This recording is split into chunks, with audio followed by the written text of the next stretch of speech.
اپنے شعور کے ساتھ اللہ کے حبیب سرکار دو عالم صلی اللہ علیہ وسلم کی زندگی پر اور اپنے آخرت کو اللہ کے خیر و غضب سے بچے، کیونکہ یہ دنیا میں بھی مار، ہم مسلمان ہیں، ہم بے نمازی، جھوٹے، ہم مسار، ہم مصیبت خور، ہم حلال نہیں کھانے والے، ہم غلط راستے پر چلنے والے، تو اپنی اصلاح کرنے کی ضرورت ہے۔ اچھا، ایک چیز یہ رہی، اب دوسری مسئلے کی طرف آئی، ہر کرنے کی ہر کو سعادت، اکثر بیشتر حصے کو سعادت ہے، کیسا؟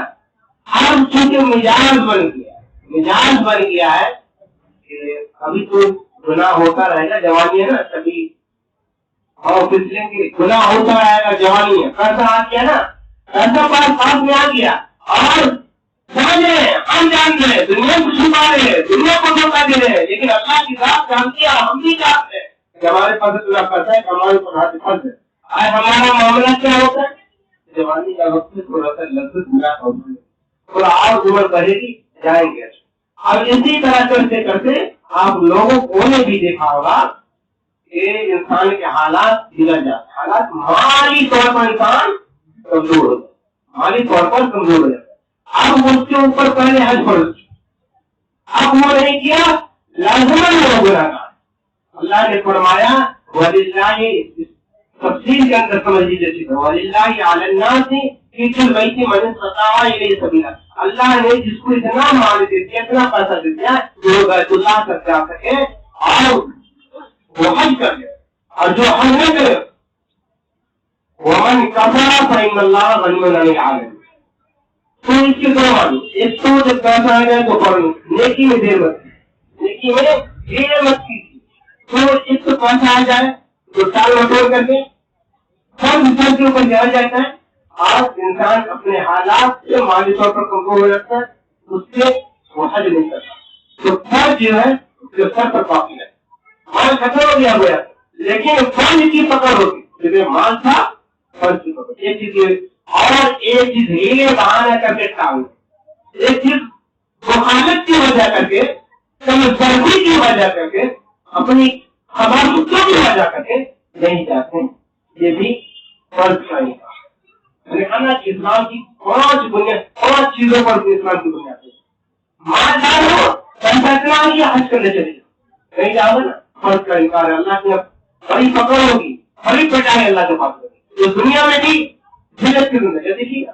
ہمارے معاشرے میں کون سارے ہمارے آپ کی ملنے جلنے والے، اللہ نے جس کو ہر شخص کر ساری دنیا کا فکر لگا کر کے چلایا گھوم کر کے، لیکن اسی علاقے میں تھوڑا سا اور پاپ کر لیں، پاپی تھوڑا اور پاپ کر لیں، ابھی اور پاپ ہوں گے، آخر جائیں گے گناہ اڑانے ہاتھ کرنے، اسی چکر میں پڑا رہا، مٹی نے اس کو اپنا خوراک بنا اور انسان نے اس کو اپنے لیے جگہ دی، بڑی اہمیت لوگ لعنت و ملامت کرتے، دیکھیے اتنا پیسہ ہم آپ ہی کہتے ہیں، کئی لوگوں کے متعلق ہم نے وہ سیکھا، اللہ نے اتنا پیسہ دیا لیکن اللہ نے وہ توفیق چھین دی، تو اسی لیے جب بھی مال کی ضرورت پڑے، جان کی ضرورت پڑے، تو ہر وقت جو ہے نا اپنے خیال۔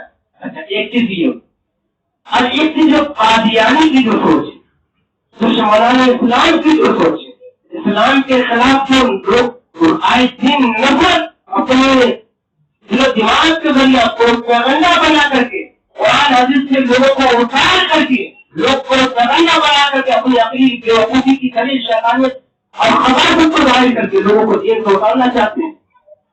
بھائی مجبوری کیا، آپ اتنے ہیں اپنی خباثتوں کو دل و دماغ میں اتنا بچا رکھیں کہ آپ کے پاس چلنے کے لیے راستے ہیں، اور کوئی شخص راستہ نہ چلے، کوئی شخص مثال دے، بیوقوفی اور کمزوری کے علامت۔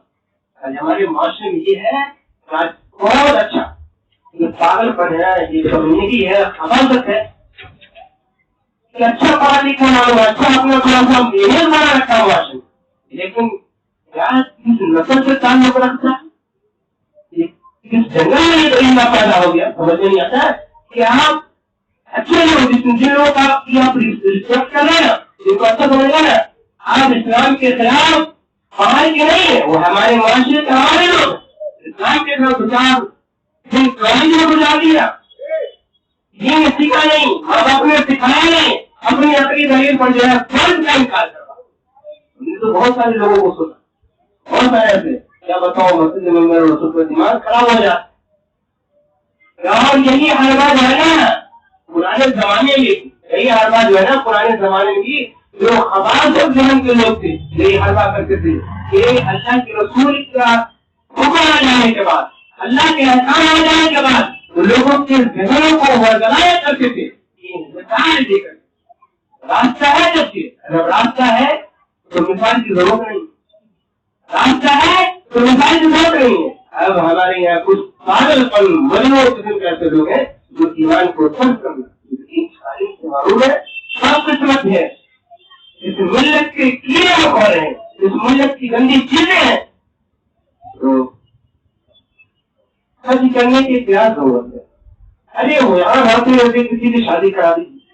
ارے بیوقوف کو کہتا ہے معلوم نہیں کہ اللہ کے گھر کو دیکھنا جانے کے بعد اس کے وقت ہے تو ہر دور میں یاد رکھیے کہ ہر دور میں ایسے خبیث ایمان کو بھیجنے والے اور طاقت ڈالنے والے ایسے کبھی ہر دور میں کرتا تو اپنے عقل کا ذریعہ نہیں, قرآن و حدیث کے ذریعہ نہیں. اب اٹک رہے گا, اب مثال نہیں جا رہی ہے, گدھائی مثال نہیں دیتا ہے, وہ کتا مثال نہیں دیتا ہے کہ تم جو شادی بیاہ میں جان کر باندھنے کا انتظام کر رکھا ہے تم اس کو بند کرو, شادی کے ساتھ شادی کرو, اس کی مثال نہیں دیتا ہے. شراب خانوں میں عیاشی کرتا نظر آتا ہے, توائفوں کے پاس پیسے لٹاتا نظر آتا ہے اور توائفوں کو نچاتا ہے, ڈانس کرواتا ہے, اس کے خلاف اس کا دھیان نہیں جاتا. ان چیزوں کو بند کرو. محلے کے اندر حیائی کے پروگرام کرتا ہے اس کو کمیونٹی کی نسل نہیں جاتی, تم اس کو بند کرو. ارے جناب نماز پڑھنے چلے پہلے ہی کر لیجیے, انسانیت کی خدمت پہلے ہی کر لیجیے. اس طرح بڑھ چلایا جاتا ہے. ہمارے لوگ کہتے ہیں حج کرنے جا رہے ہیں, ارے آپ حج مت کیجیے, پہلے محلے میں شادی کرا دی. شادی کا سیکھر تیرا باپ نے لے رکھا. شادی کے نام پر ایک مسلمان معاشرے میں مذاق ہو رہا ہے, ایک بے حیائی بتایا جا رہا ہے. اور جن عبادتوں کے اندر, جن اللہ کی جن احکام کے اندر تم لوگ نکالنے کی کوشش کرو, اللہ تعالیٰ اس معاشرے کو حالات کو خراب کرتے ہیں. آج ہمارے یہاں جو طلاق کے مسائل, جیسے علامہ شفیع خانی رحمۃ اللہ علیہ سے شیخ نے پوچھا کہ حضرت میں سمجھتا ہوں نکاح تو پاک چیز ہے, نکاح کرنا تو پاک چیز ہے, اچھی چیز ہے, لیکن طلاق کا مسائل نہیں. اور جواب دیا, بہت اچھا جواب دیا. یاد رکھو شہد کا کام ہے مٹھاس دینا, شہد کا کام ہے مدھو, شہد کا کام ہے مٹھاس دینا. اگر تم اس کی جگہ انگلی کھاؤ گے تو مٹھاس نہیں. تو نکاح کرنا ایک عبادت ہے, سادگی کے ساتھ اس کو کیجیے, لیکن اس کی برکت کہاں جا رہی ہے؟ آپ سادگی کو ختم کر دیے. ڈھول ہے, عید ہے, مہندی کی رسم ہے, کیا منگنی کی رسم ہے, انگوٹھی پہنائی کی رسم ہے, کیا رسم ہے, ناچنے کی, ڈانسنے کی, ادھر ادھر جتنی رسم ہے, یہ ساری رسم آپ اپنے معاشرے میں کیا ہے, تو نتیجہ کیا ہے, نہ کبھی مال کے اندر بیوی کے حقوق ادا کرنے کی طاقت ہے, نہ بیوی کے اندر شوہر کے حقوق ادا کرنے کی طاقت ہے. یعنی گھر کا اندر شرعی چیز برکت شوہر بیوی کے آپس کی اتحاد ختم ہو گئی. ڈانس کرواتے ہیں, تالیاں بجواتے ہیں, نکاح کا مذاق اڑا کر رکھا ہے. اللہ نے نکاح کی طاقت کو حکم ہے کہ کوئی ایسا کام نہیں جس کا اندر دینداری دیکھیے, جس کا اندر محبت دیکھیے, اللہ کے لیے دوسرے کو معاف کرتا. یہ چیز میرے بزرگ اور لوگ کو ایسے لوگوں کا ایمان بدلیے جو آپ سے سوال کرتے ہیں. کہیے کہ کھانا کہاں کا دیکھنا ایک عبادت ہے, اور حج کے وہ شادی کے لیے آپ نے اپنے باپ دادا کی رسم بنا لیا, آپ نے اپنے خرچ بنائے. شادی میں کوئی خرچ نہیں, یہ مسلمانوں نے بنا رکھا ہے, یہ ہم نے آپ نے بنا رکھا ہے, لوگوں نے ہم خرچ کو بنا رکھا. شادی کوئی عبادت کا نام ہے, عبادت میں تو خرچ لوگ نہیں پڑتی, بس لوگ گواہ ہو سب یا رسم کی گاؤں کو بولتے ہوگی اور ماں لوگ ایمانداری پر حج پر جس طرح ہمارے معاشرے ہر دور میں ایسے تھے لوگ، بڑے بادشاہ ہوئے ہیں. سلطان صلاح الدین ایوبی رحمۃ اللہ علیہ شیر تھے، دنیا کے شیر تھے. تو سلطان صلاح الدین ایوبی رحمۃ اللہ علیہ کے نزدیک، اور ہم ہمارے آپ کے معاشرے میں نا بہت سارے لوگ ایسے ہیں جو آپ کو کہتے ہیں، سمجھاتے ہیں، عقلی دلیل کے وقت پیش کرتے ہیں کہ حج مت کرو، حج کرو، حجی کرو، یہ کرو. تو ہر دور میں سلطان صلاح الدین ایوبی رحمۃ اللہ علیہ کے زمانے میں ارے ان لوگ کو بولتے ہیں، جن کو پاس کے لوگ نہیں ہوتے، جن کو آپ اچھا سمجھتے، جن کو قرآن سمجھتے ہیں، وہ لوگ آپ پڑھا رہے.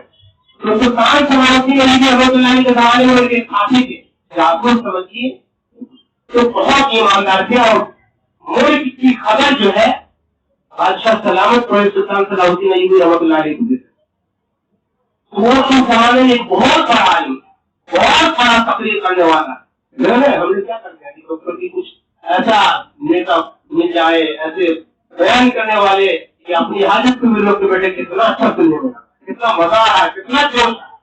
تو اسی طرح کے عالم تھے زمانے ان کے زمانے میں، ایسا بیان کرتے تھے کہ مزہ آ جاتا تھا. تو مطلب بیان میں تو ان کے جاسوس سلطان صلاح الدین ایوبی رحمۃ اللہ علیہ کے جاسوس پہنچے تو کہا، سلطان صلاح الدین ایوبی رحمۃ اللہ علیہ سے کہا کہ اپنے اس علاقے سے کچھ دوری پر ایک عالم ہے جو بہت بہترین تقریر کرتے ہیں، بہت اچھی تقریر کرتے ہیں، لیکن کچھ مجھے شک ہے. سلطان صلاح الدین ایوبی رحمۃ اللہ علیہ نے پوچھا کیا؟ تو کچھ آدمی ہوتے نا کہ اندر کی کتاب ہوتے ہیں لیکن باہر زبان نہیں چل پاتے، صلاحیت بہت نکال کر بولتے، لیکن 10 لوگوں کے نیچے بیٹھ کے بولنے کی صلاحیت نہیں ہوتی. یہ مت سمجھیے کہ کمزور ہے. تو جاسوس نے کہا کہ بادشاہ سلامت، واقعہ یہ ہے کہ مجھے شک ہے اور میں اس کو لفظوں میں آپ کو سمجھا نہیں سکتا، میرے اندر اتنی صلاحیت نہیں کہ میں آپ کو لفظوں میں سمجھا نہیں سکتا. اچھا کچھ بات ہی بتا. تو کہا کہ اتنا بڑا عالم ہے، وہ کہہ رہا ہے کہ اپنے نفس سے لڑو، یہ بھی جہاد ہے. یہ بہت بہترین جہاد.